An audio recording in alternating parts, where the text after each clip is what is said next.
Ya, terima kasih teman-teman. Dalam kesempatan ini saya diberikan kesempatan untuk ngobrol ya, ngobrol santai terkait dengan Totok Punggung. Nah, tentunya ini sebenarnya saya yakin teman-teman sudah mendengar Totok Punggung itu. Atau mungkin ada yang belum mendengar. Pak Eko pernah dengar Pak Eko? Saya pernah dengar, malah sudah pernah Ditotok. merasakan. Wah, luar biasa.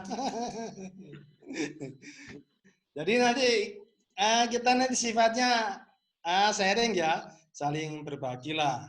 Karena saya yakin teman-teman sudah pernah dengar, bahkan Pak Eko sendiri sudah pernah merasakan gimana Totok Punggung. Gimana? Setelah ditotok ada perubahan atau manfaat yang didapat Pak Eko? Ya, langsung enak sih. Langsung enak. Gratis lagi waktu itu. berarti kan tadi Pak Eko kan bilang enak sih. Nah, yang menjadi tanda tanya saya itu ada sihnya itu loh. Ternyata jawabannya gratis sihnya itu. Ya, teman-teman, bagi yang belum pernah mendengar Totok Punggung, saya sedikit cerita ya tentang Totok Punggung itu. Sebenarnya Totok Punggung ini kan sudah lama ya, sudah lama. Hanya saja pelakunya itu dulu dia kebetulan orang Jawa Barat dulu. Ya, namanya Haji Sarbini lah waktu itu, namanya Haji Sarbini. Itu kalau nggak salah tempatnya di Cigudeg kemana gitu loh kan setelah rumahnya. Nah, di situ itu beliau yang pertama melakukan terapi Totok Punggung itu. Nah, beliau itu juga diajari beliau dapat ilmu dari seorang Habib namanya kalau tidak salah Habib Armin ya, dia diajari di situ. Nah, kemudian oleh Ustadz Abdurrahman itu adalah founder Totok Punggung, karena di Totok Punggung yang lama itu yang oleh Haji Sarbini itu tidak pernah dipublikasikan, beliaunya tidak mau dipublikasikan. Baru setelah muridnya Ustadz Abdurrahman ya selaku foundernya itu baru beliau mempublikasikan. Jadi tepatnya kalau tidak salah tahun 2016 itu dibentuklah sebuah yayasan namanya Yayasan Totok Punggung Indonesia.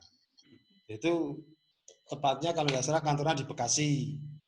Nah, cerita saya kok mengenal topeng itu berawal dari keluarga saya itu memiliki riwayat alergi obat. Jadi kalau dia panas, kemudian kita berikan obat penurun panas, wah ternyata alergi. Kemudian kalau dia diare, kita beri obat anti diare, alergi juga. Jadi sekujur tubuhnya itu hiperemi, bintik-bintik kemerahan muncul di situ. Nah, kemudian saya berpikir, wah, nah ini caranya gimana? Saya sebagai seorang tenaga kesehatan kok nggak bisa bantu. Akhirnya ya Allah memberikan petunjuk, melalui seorang alumni itu, kemudian saya diperkenalkan pada tahun 2017. 2017 itu saya diperkenalkan, dan di sini tahun 2017 saya pertama kali diperkenalkan. Hampir 1 tahun saya tidak percaya kalau Totok Punggung itu punya khasiat yang luar biasa. Jadi hampir 1 tahun setelah dari pelatihan itu, saya tidak menggunakan itu. Saya tidak pakai. Terus suatu ketika juga ditunjukkan lagi sama Allah. Kasusnya seperti kasusnya Pak Eko. Nah, ketika istri saya terjadi serangan HNP ketika waktu di BBL, waktu itu kan kita sedang rekreasi di BBL. Nah, ternyata di situ istri saya kena HNP. Untuk berdiri dia susah, nggak bisa, kesakitan. Saya bingung, ngapain nih kita pakai. Nah, terus saya ingat, aku pernah belajar Totok Punggung. Coba sih. Akhirnya saya coba. Benar Pak Eko, ternyata 1 kali saya terapi dengan Totok Punggung itu langsung bisa jalan. Alhamdulillah. Semenjak itu, wah, wah ini berarti benar-benar lumayan, ini bagus ini. Akhirnya di Totok Bung ini saya akhirnya Bang, ya menggeluti wes. Saya pelajari terus bahkan sampai ke Jakarta. Saya belajar sampai ke Jakarta karena di situ kan ada masternya juga di sana. Kemudian sampai ke sebagai trainernya saya jalani di sana. Kenapa? Saya melihat, wah ini suatu terapi yang simple dan luar biasa. Saking simpelnya itu malah saya tidak percaya setahun enggak setelah pelatihan sosioterapi ini kok bisa bermanfaat, enggak tak pakai guys. Akhirnya ditunjukkan itu. Nah, semenjak itu saya terus saya latihan terus. Saya terus geluti sebelum saya publikasi ya, saya latihan terus. Dan semenjak itu saya senang ketemu orang, tapi bukan menatap wajahnya Pak Eko. Nah, saya senang lihat punggungnya. Aduh. Nah, di situ, saya senangnya di situ. Jadi gini, cantik apapun wanita itu lewat di depan saya tidak akan memandang wajahnya Pak Eko. Jadi saya lebih tertarik memandang apa? Memandang punggungnya. Wah, sip. Kenapa tertarik di punggung? Karena begini, saya sekaligus kalau melihat di punggung seorang, kalau dilihat, saya melihat di punggung orang itu, maka saya akan bisa, insya Allah saya akan bisa memprediksi orang ini punya potensi penyakit apa. Jadi ya dari geger itu, lihat dari punggungnya itu, saya bisa memprediksi, insya Allah bisa memprediksi kemungkinan orang ini punya potensi masalah kesehatan. Dan kebetulan kalau orang itu saya kenal akrab, maka beliau akan saya sapa. Saya sapa, kemudian saya pegang punggungnya, saya ceritain. Pak, sampai punya masalah seperti ini. Benar apa enggak? Dia jawab, oh iya benar, kok ngerti? Iya, karena punggung Bapak yang bercerita kepada saya. Nah, enaknya di situ. Dan selama ini saya menjadi seorang perawat itu, bahkan di dunia pengobatan konvensional, jarang kita menyinggung masalah di punggung. Jarang. Selama ini misalkan pemeriksaan fisik, fokus itu di dada, mengenali jantung, bagaimana lambung, bagaimana, itu semua di dada. Ya. Walaupun sekilas ada beberapa sih, kayak pemeriksaan paru juga bisa dilihat di punggung juga. Tapi selama ini, saya belum menemukan seperti itu. Nah, ketika saya sudah belajar tentang punggung itu, Masya Allah luar biasa. Karena apa? Dengan melihat saja itu kita bisa memprediksi orang ini punya potensi apa. Tambah yakin lagi kalau kita bisa menyentuh punggungnya. Menyentuh punggungnya, kita pegang, tempelkan aja tangan kita ke punggungnya, plak begitu, insya Allah kita bisa memprediksi.